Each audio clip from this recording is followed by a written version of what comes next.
Hey there, it's me, Mint Fox. My psychic powers tell me you're here because someone shared their love of Mint Mobile with you and you're wondering how to get started, right?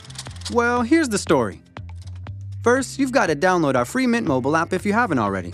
No app, no activation. Just go to the iTunes Store or Google Play. Search for Mint Mobile and install.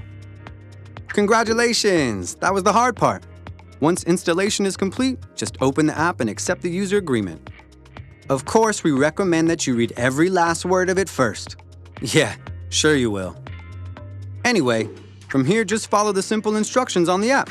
It explains how to locate your device's SIM tray and insert your snazzy new Mint Mobile SIM card. There should be 2 SIM cards in your Share the Love kit. Just pick one and get started. The other can be used later if you want to keep your current phone number.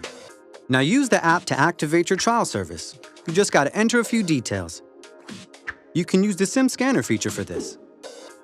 Just zap the back of your SIM card like this and you won't have to type in all those tiny little numbers.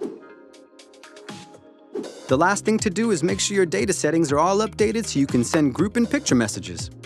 And we got a video for that too.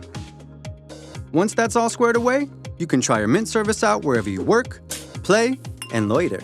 Send a few texts, call an old friend, surf the web. Really get in there. When you're ready to buy a full plan, you can do that right on the app too. You can either keep your new Mint number or bring your old number from your previous carrier using the second SIM card we included in your Share the Love kit. You'll see this option under Buy a Plan, and the app will give you easy step-by-step instructions on getting that SIM card activated too. Okay, that's enough for now. Enjoy your trial and catch you on the Fox side.